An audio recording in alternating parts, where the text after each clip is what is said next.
বৈষম্য বিরোধী ছাত্র আন্দোলন পরবর্তীতে গণ অভ্যুত্থানে হাসিনা সরকারের পতন হলেও অর্থনীতির লাইফলাইন খ্যাত চট্টগ্রাম বন্দর তার স্বাভাবিক কার্যক্রম অব্যাহত রাখে। সেই সময় চট্টগ্রাম বন্দর কর্তৃপক্ষের দূরদর্শিতাকে সাধুবাদ জানিয়েছিল বন্দর ব্যবহারকারী সহ বিশিষ্টজনেরা। একসময় চট্টগ্রাম বন্দরে ডিস্ট্রিবিউটর্স প্রথা চালু ছিল। মূলত 2007 সালে তৎকালীন সরকার বার্ত টার্মিনাল প্রথা চালু করে। দেশের রাজস্ব খাতের মূল চালিকা শক্তি চট্টগ্রাম বন্দরের গতিশীলতা উল্লেখ করার মতো হলেও হাসিনা সরকারের পতনের পর বন্দরের লুটপাটের বিষয়টি বেশ আলোচনায় আসে।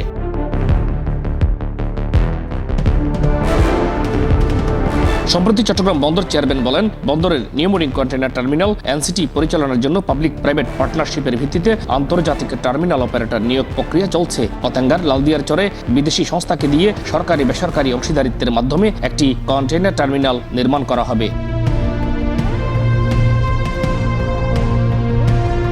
এদিকে বিদেশিদের হাতে চট্টগ্রাম বন্দর তুলে দেওয়ার ষড়যন্ত্র চলছে উল্লেখ করে এ নিয়ে আন্দোলনের দিকে ধাবিত হচ্ছে চট্টগ্রাম বন্দর সংযুক্ত শ্রমিক কর্মচারী ফেডারেশন। বিএনপি সমর্থিত এই সংগঠনের নেতাদের দাবি, বন্দরের বিভিন্ন স্থাপনা দেশি বিদেশি মাফিয়াদের হাতে তুলে দেওয়ার ষড়যন্ত্র চলছে। বন্দর রক্ষায় আগামী 22শে ডিসেম্বর চট্টগ্রাম বন্দর চেয়ারম্যানকে স্মারকলিপি দিবে সংগঠনটি। এই স্মারকলিপির মাধ্যমে যদি ওনারা এই প্রক্রিয়া থেকে সরিয়ে না আসে, তাহলে পরবর্তী আরও বৃহত্তর কর্মসূচি আমরা দেবো।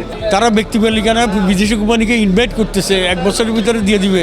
আজকে কিছুক্ষণ আগে শুনেছি আমাদের বন্দর ইকুইপমেন্টগুলো এই 1 বছরের ভিতরে যে কোম্পানিগুলো আসতেছে তাদের কাছে হস্তান্তর করবে। তাহলে আমার জিনিস দিয়ে ওরা পরিচালনা করতে পারবে, আমরা করতে পারবো না কেন? ওরা কি করবে না করবে এখানে ভিতরে তো আমাদের কোনো যাওয়ার কোনো স্কোপও থাকবে না। তাহলে বন্দর আর শ্রমিক কর্মচারীও থাকবে না। যদি আমাদের কন্টেইনার সাইড যদি পুরোই চলে যায়, তাহলে বাল্ক সাইডে আর কয়েকটা সাইড নিয়ে বন্দরের কর্মচারী কীভাবে থাকবে? শ্রমিকেরা কোথায় কাজ করবে? বন্দরের 4500 শূন্য পদে স্বল্প সময়ে লোক নিয়োগ প্রক্রিয়ার পাশাপাশি আউটসোর্সিং পদ্ধতিতে নিয়োগ বন্ধ, উৎপাদনশীলতার ভিত্তিতে মজুরি নির্ধারণ সহ বিভিন্ন দাবি নিয়েও সরব হচ্ছে বন্দরের বিভিন্ন সেক্টরের শ্রমিক নেতারা। এভাবে যদি এরা যদি বেসরকারি খাতে বা বিদেশি হাতে বন্দরটা দিয়ে দেয়, তাহলে আগামীতে আমরা যারা হাজার হাজার বিভিন্ন সংস্থার শ্রমিকরা আছে, যেমন আপনার ডক শ্রমিক, মার্চেন্ট শ্রমিক, স্টাফেনিও, লাইসেন্স আনলাইসেন্স, এইভাবে আমরা আছি। তাহলে আমাদের ভবিষ্যৎটা কী? সুতরাং আমরা চাচ্ছি এই যে আপনি যেটা বললেন বন্দরে যে বললো চেয়ারম্যান, আমাদেরকে দিয়ে ওনারা কী হচ্ছে যে ব্যবসাতে অনেকটাই লাভবান হচ্ছে। তাহলে যদি আমাকে দিয়ে আপনার লাভবান হন, তাহলে আপনি আবার বাইরের মানুষ দিয়ে কেন কাজটা, বাইরে কেন আপনি বন্দরটা দিবেন?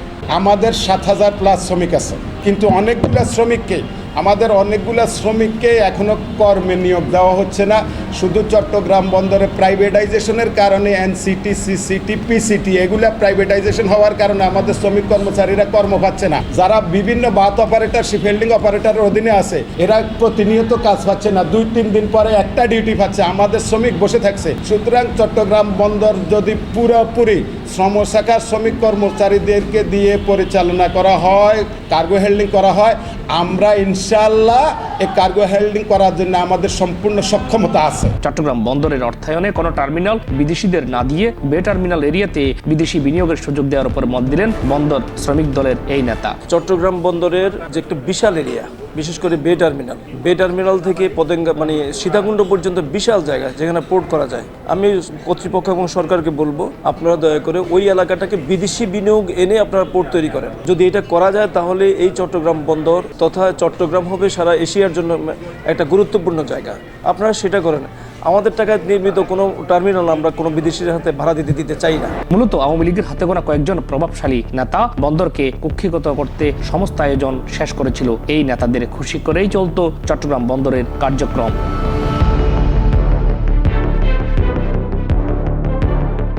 বন্দর পরিচালনা নিয়ে অভিজ্ঞতা না থাকায় চক্রটি প্রধানমন্ত্রীর কার্যালয়কে ব্যবহার করে বন্দর গিলে খাওয়ার সমস্ত আয়োজন সম্পন্ন করেছিল। তারই অংশ হিসেবে চট্টগ্রাম বন্দরকে বিদেশিদের হাতে তুলে দেওয়ার সকল প্রক্রিয়া সম্পন্ন করেছিল আওয়ামী লীগ সরকার। সেই প্রক্রিয়ার প্রথম ধাপে পতেঙ্গা কন্টেইনার টার্মিনাল বিদেশি কোম্পানিকে দেওয়া হয়। চুক্তির প্রায় 6 মাস হতে চললেও ইকুইপমেন্টের অভাবে এই টার্মিনাল চলছে ঢিমে তালে। অভিযোগ রয়েছে, এই টার্মিনাল নিয়ে দ্বিমত পোষণ করায় তৎকালীন বন্দর চেয়ারম্যান রিয়ার অ্যাডমিরাল এম শাহজাহানকে পথ হারাতে হয়। মূলত সরকার পতনের পর স্বপ্নভঙ্গ হয় লুটেরা সিন্ডিকেটের।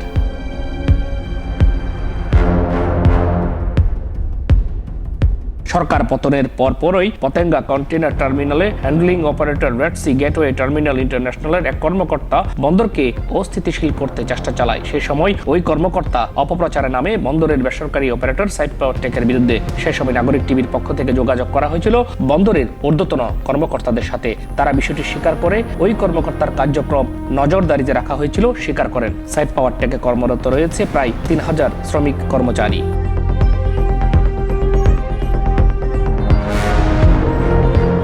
প্রতিষ্ঠানটির বিরুদ্ধে আওয়ামী লীগ সরকারের সাথে সুসম্পর্ক রাখা সহ নানান অনিয়মের অভিযোগ রয়েছে। এসব অভিযোগের ব্যাপারে প্রতিষ্ঠানটির ব্যবস্থাপনা পরিচালক তরফদার রুল আমিন নাগরিক টিভির মুখোমুখি হন। এসব অভিযোগ অসত্য জানিয়ে তিনি বলেন, রাজনৈতিক চাপের মধ্যে কাজ করতে হয়েছে। তথাপি চট্টগ্রাম বন্দরকে এগিয়ে নিতে সাইড পাওয়ার টেকের ভূমিকা অস্বীকার করার কোনো উপায় নেই। এই অভিযোগগুলো হচ্ছে সম্পূর্ণ মিথ্যা কথা।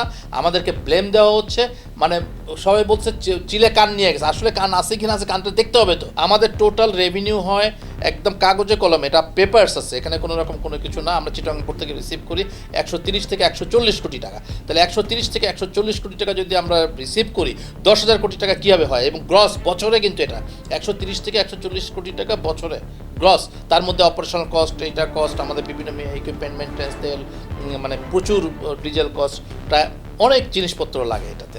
তা যাওয়ার পরে সামান্য থাকে 5%, 7, 8, 9%, হোয়াট এভার মেবি। কিন্তু এবং 2018 সাল থেকে টেন্ডারও হয় না এটা। তো সেখানে যেগুলো বলা হয়েছে এগুলো মিথ্যা, এটা পারপাসলি বলা হচ্ছে। আবার ওই একই চক্র কাজ করছে। আবার ওই নিউ মেরিন কন্টেইনার টার্মিনালটা কীভাবে বিদেশিদেরকে দেওয়া যাবে, আমাদেরকে সাইড পাওয়ার থেকে বের করে। সিমিলার চক্রটা ডিফারেন্ট ফর্মে কাজ করতেছে এখন। আমাদেরকে আওয়ামী লীগ সাজানো হয়েছে। আমরা যদি আওয়ামী লীগে হইতো তাহলে তো আমাদের হাত থেকে এই যে পিসিটি কীভাবে নিল, আমাদের এই যে এই বন্ড লাইসেন্স কীভাবে ক্যান্সেল করা হলো, আমাদেরকে ওই রেলওয়ের এবং শিপিং মিনিস্ট্রির সচিবদেরকে বলে দেওয়া হয়েছিল যাতে সাইড পাওয়ার টেকের কোনো কাজে না হয়। রাজনৈতিক সরকার থাকতে ডেফিনেটলি একটা চাপে ছিলাম, প্রচণ্ড চাপে ছিলাম এবং রাজনৈতিক চাপে ছিলাম। আমাদেরকে এটা করতে হবে, এটা করতে হবে, এটা দিতে হবে, পোর্ট থেকে আমাদেরকে বের করে দিবে। নানান এই 16 বছর এইগুলোর ভিতরে নিয়ে আমাদের এগেনস্টে প্রচুর আন্দোলন করছে। আমাদের এই লোকজন নিতে হবে, আমাদের এটা করতে হবে, নিউ মেরিন কন্টেইনার টার্মিনালটা বিদেশিদের কাছে দিয়ে দিবে, আপনারা কাজ করতে পারবেন না। এই ধরনের যে এই প্রেশারগুলো তো ছিলই এবং আমরা এটাকে প্রোটেকশন নিতাম। যখনই আমরা এটা নিয়ে কথা বলতাম তখন আমাদের উপরে নির্যাতন চলে আসতো বিভিন্নভাবে, যাতে আমরা বিজনেস না করতে পারি, বিজনেস আগাইতে না পারি বিভিন্নভাবে।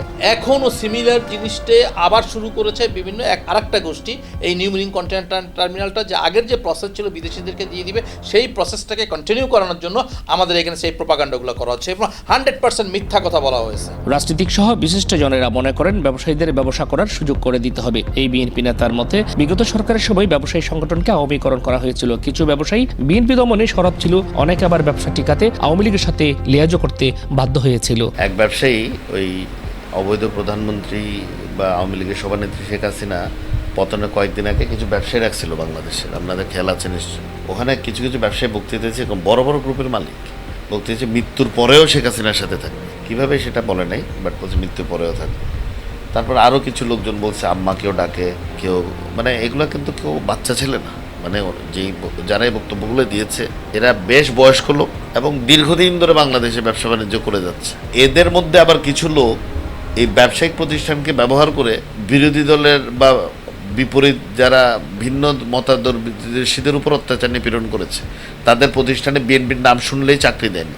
আবার কিছু ব্যবসায়ী আছে তারা নিজের ব্যবসা টিকাতে গিয়ে মোটামুটি গভর্নমেন্টের সাথে একটা লিয়াজো মেনটেন করেছে। এদিকে চট্টগ্রাম বন্দরের অন্যতম সমৃদ্ধ terminal new marine container terminal NCT নিয়ে সরকার সিদ্ধান্তহীনতায় পড়েছে। এই টার্মিনাল কি বিদেশি অপারেটর দিয়ে পরিচালনা করা হবে, নাকি উন্মুক্ত দরপত্রের মাধ্যমে দেশীয় অপারেটর নিয়োগ দেওয়া হবে, নাকি আগের মতো ডিপিএম পদ্ধতিতে অপারেটর নিয়োগ করা হবে, এ নিয়ে এখনো কিছু জানা যায়নি। একে আজাদ, নাগরিক, চট্টগ্রাম।